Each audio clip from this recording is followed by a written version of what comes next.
Made in India रक्षा उपकरण ही है। पहली बार किसी डिफेंस एक्सपो में भारत की मिट्टी से, भारत के लोगों के पसीने से बनी अनेक विध उत्पाद हमारे ही देश की कंपनियां, हमारे वैज्ञानिक, हमारे युवाओं का सामर्थ्य आज हम लौह पुरुष सरदार पटेल की इस धरती से दुनिया के सामने हमारे सामर्थ्य का परिचय दे रहे हैं। इसमें 1300 से ज्यादा एग्जीबिटर्स हैं, जिसमें भारतीय उद्योग है, भारत के उद्योगों से जुड़े हुए कुछ ज्वाइंट वेंचर्स हैं, एमएसएमईज और 100 से ज्यादा स्टार्टअप्स हैं। एक तरह से आप सब यहां और देशवासी और दुनिया के लोग भी क्षमता और संभावना दोनों की झलक एक साथ देख रहे हैं। इन्हीं संभावनाओं को साकार करने के लिए पहली बार 450 से ज्यादा एमओयूज और एग्रीमेंट साइन किए जा रहे हैं। साथियों, ये आयोजन हम काफी समय पहले करना चाहते थे। गुजरात के लोगों तो भली बात पता भी है, कुछ परिस्थितियों के कारण हमें समय बदलना पड़ा, उसके कारण थोड़ा विलंब भी हुआ। जो विदेशों से मेहमान आने थे उनको असुविधा भी हुई, लेकिन देश के अब तक के सबसे बड़े डिफेंस एक्सपो ने एक नए भविष्य का सशक्त आरंभ कर दिया है। मैं जानता हूं कि इससे कुछ देशों को असुविधा भी हुई, लेकिन बड़ी संख्या में विभिन्न देश सकारात्मक सोच के साथ हमारे साथ आए हैं। साथियों, मुझे खुशी है कि भारत जब भविष्य के इन अवसरों को आकार दे रहा है, तो भारत के 53 अफ्रीकन मित्र देश कंधे से कंधा मिलाकर हमारे साथ खड़े हैं।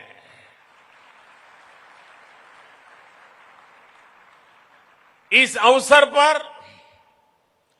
दूसरा इंडिया अफ्रीका डिफेंस डायलॉग भी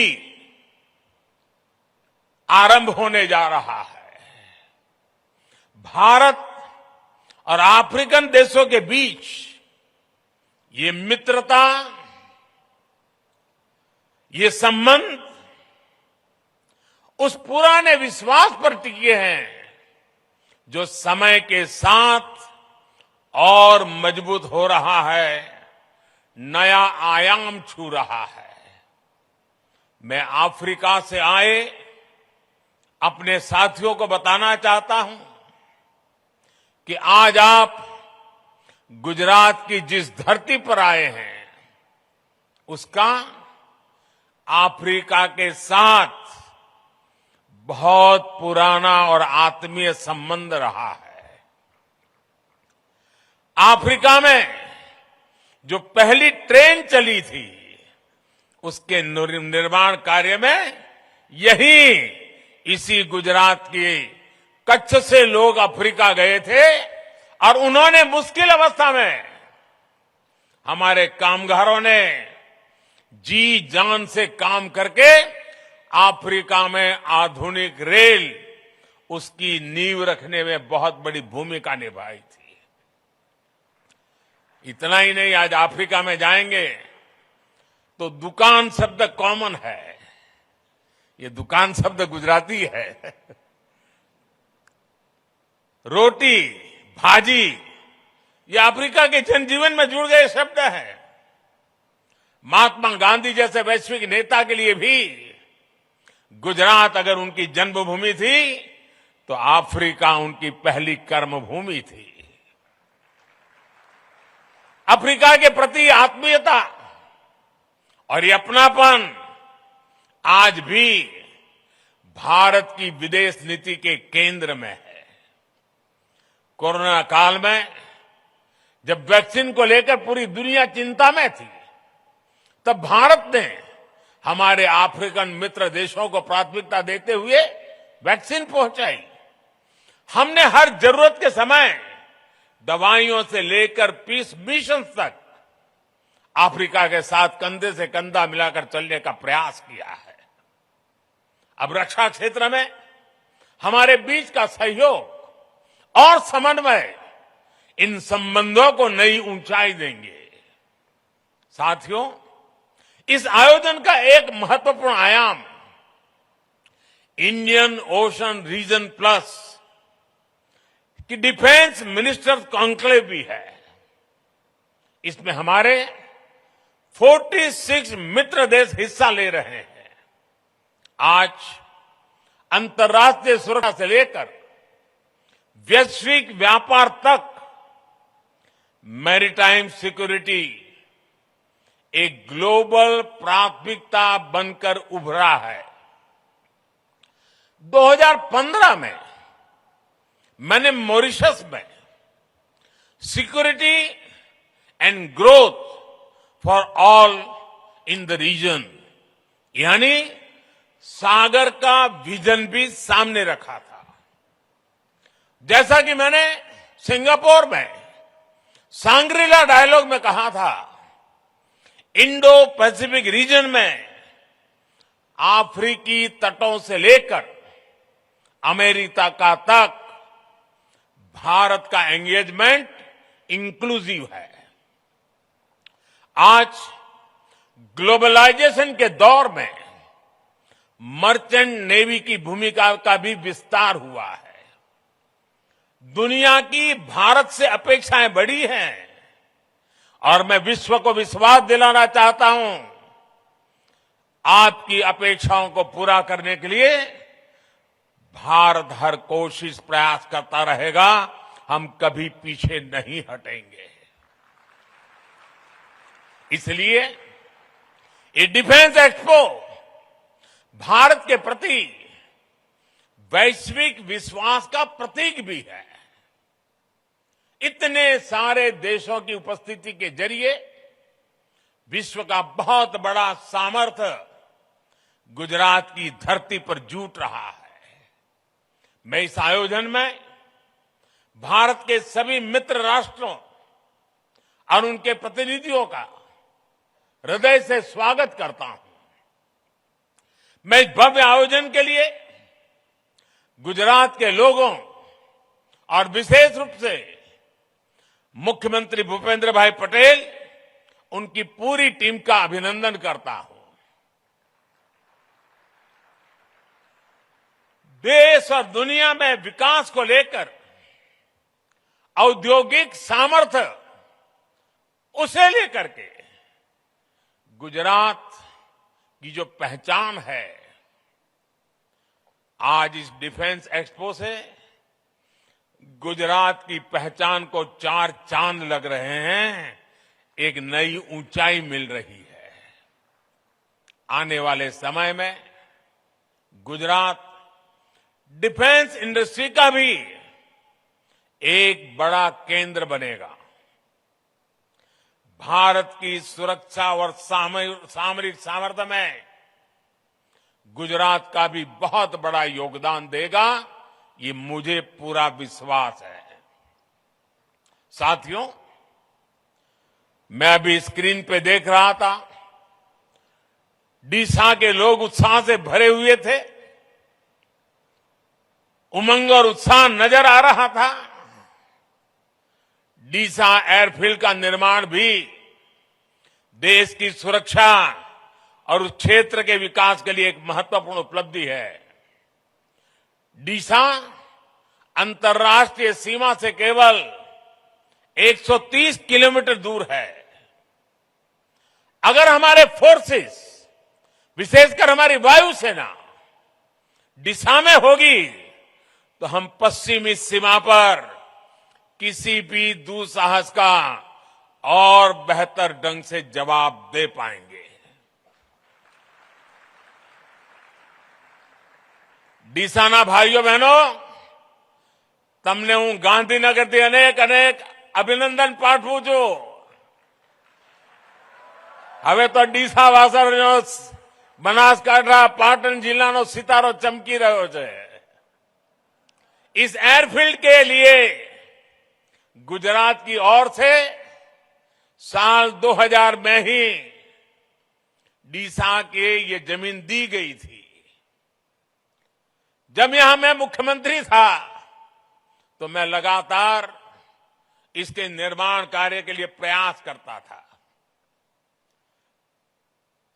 तत्कालीन केंद्र सरकार को, उस समय जो सरकार थी, उनको बार बार मैं समझा रहा था इसका महत्व क्या है। इतनी सारी जमीन दे दी, लेकिन 14 साल तक कुछ नहीं हुआ और फाइलें भी ऐसी बना दी गई थी, ऐसे सवालिया निशान डाले गए थे कि मुझे वहां पहुंचने के बाद भी सही तरीके से सही चीजों को प्रस्थापित करने में भी टाइम गया। सरकार आने के बाद हमने ડીસા में ऑपरेशनल बेस बनाने का फैसला लिया और हमारी सेनाओं की अपेक्षा आज पूरी हो रही है। मेरे डिफेंस के साथी, जो भी चीफ ऑफ डिफेंस साहब बने, हर किसी ने मुझे हमेशा इस बात की याद दिलाई थी और आज चौधरी जी के नेतृत्व में ये बात सिद्ध हो रही है। जितना अभिनंदन ડીસા को है, उतना ही अभिनंदन मेरे एयरफोर्स के साथियों को भी है। ये क्षेत्र अब देश की सुरक्षा का एक प्रभावी केंद्र बनेगा। जैसे बनासकांठा और पाटन, उसने अपनी एक पहचान बनाई थी। वो पहचान थी बनासकांठा पाटन गुजरात में सौर शक्ति, सोलर एनर्जी का केंद्र बनकर उभरा है। वही बनासकांठा और पाटन अब देश के लिए वायु शक्ति का भी केंद्र बनेगा। साथियों, किसी भी सशक्त राष्ट्र के लिए भविष्य में सुरक्षा के मायने क्या होंगे, स्पेस टेक्नोलॉजी इसका एक बहुत बड़ा उदाहरण है। मुझे बताया गया है कि तीनों सेनाओं द्वारा इस क्षेत्र में विभिन्न चुनौतियों की समीक्षा की गई है, पहचान की गई है। हमें इनके समाधान के लिए तेजी से काम करना होगा। मिशन डिफेंस स्पेस देश के प्राइवेट सेक्टर को भी अपने सामर्थ्य दिखाने का अवसर देगा। स्पेस में भविष्य की संभावनाओं को देखते हुए भारत को अपनी इस तैयारी को और बढ़ाना होगा। हमारी डिफेंस फोर्सेस को नए इनोवेटिव सॉल्यूशंस खोजने होंगे। स्पेस में भारत की शक्ति सीमित न रहे और इसका लाभ भी केवल भारत के लोगों तक ही सीमित न हो, ये हमारा मिशन भी है, हमारा विजन भी है। स्पेस टेक्नोलॉजी भारत की उदार सोच वाली स्पेस डिप्लोमेसी की नई परिभाषा को गढ़ रही है, नई संभावनाओं को जन्म दे रही है। इसका लाभ कई अफ्रीकन देशों को, कई अन्य छोटे देशों को हो रहा है। ऐसे 60 से ज्यादा विकासशील देश हैं जिनके साथ भारत अपनी स्पेस साइंस को साझा कर रहा है। साउथ एशिया सैटेलाइट इसका एक प्रभावी उदाहरण है। अगले साल तक आसियान के 10 देशों को भी भारत के सैटेलाइट डेटा तक रियल टाइम एक्सेस मिलेगा। यहां तक कि यूरोप और अमेरिका जैसे विकसित देश भी हमारे सैटेलाइट डेटा का उपयोग कर रहे हैं। इस सब के साथ ही ये एक ऐसा क्षेत्र है जिसमें समुद्री व्यापार से जुड़ी अपार संभावनाएं हैं। इसके जरिए हमारे मछुआरों के लिए बेहतर आय और बेहतर सुरक्षा के लिए रियल टाइम सूचनाएं मिल रही हैं। हम जानते हैं कि स्पेस से जुड़ी इन संभावनाओं को अनंत आकाश जैसे सपने देखने वाले मेरे देश के युवा साकार करेंगे, समय सीमा में साकार करेंगे और अधिक गुणवत्ता के साथ साकार करेंगे। भविष्य को गढ़ने वाले युवा स्पेस टेक्नोलॉजी को नई ऊंचाई तक ले जाएंगे। इसलिए ये विषय डिफेंस एक्सपो की एक महत्वपूर्ण प्राथमिकता है। गुजरात की इस धरती से डॉक्टर विक्रम साराभाई जैसे वैज्ञानिक की प्रेरणा और गौरव भी जुड़ा हुआ है। वो प्रेरणा हमारे संकल्पों को नई ऊर्जा देगी। और साथियों, आज बात जब डिफेंस सेक्टर की बात होती है, फ्यूचर वॉरफेयर की बात होती है, तो इसकी कमान एक तरह से युवाओं के हाथ में है।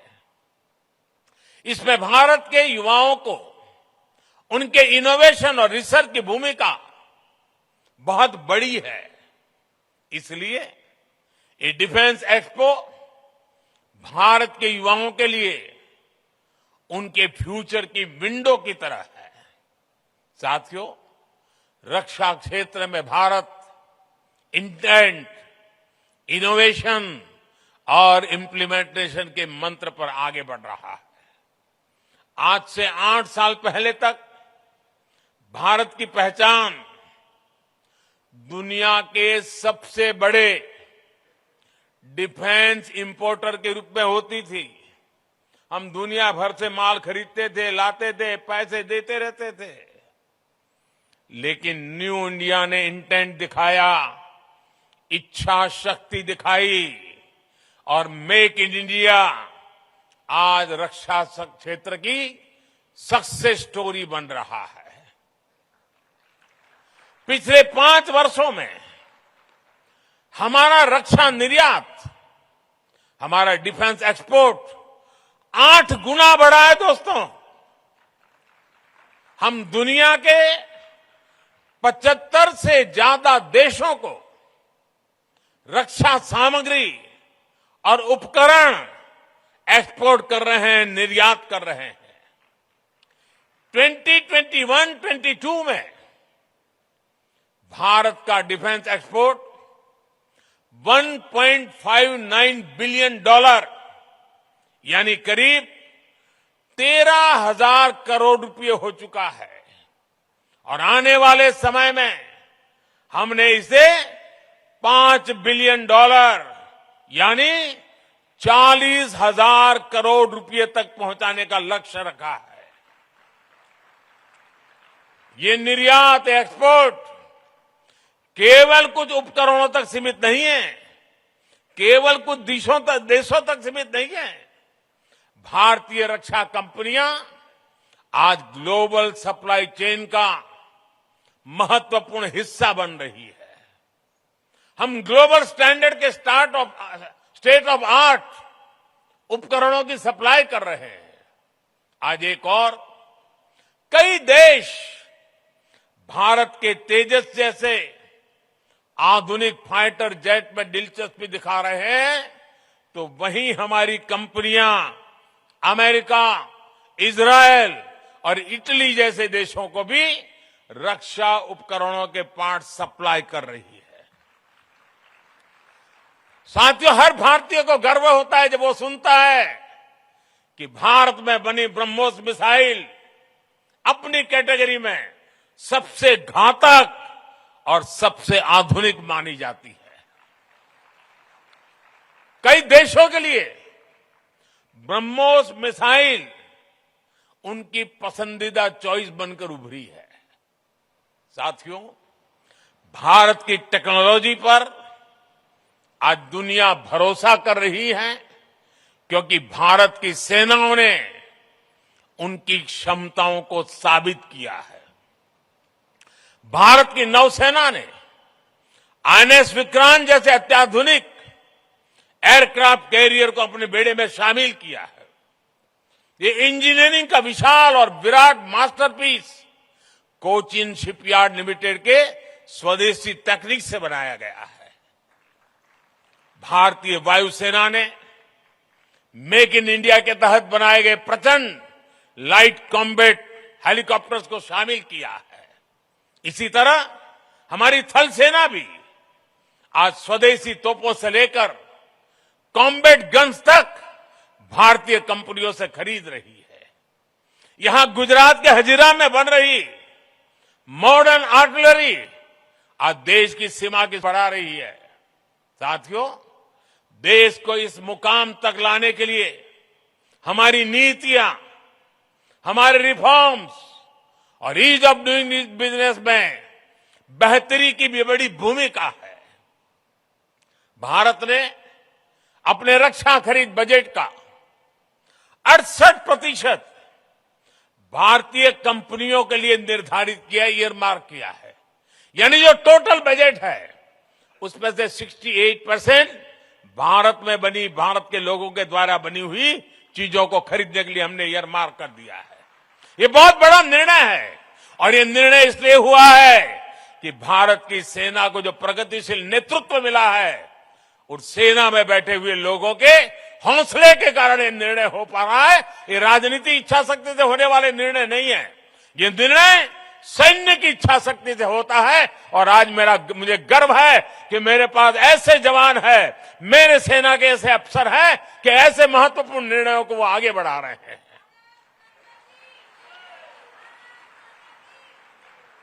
इसके अलावा हमने डिफेंस सेक्टर को रिसर्च और इनोवेशन के लिए, स्टार्टअप इंडस्ट्री और एकेडमिया के लिए खोला।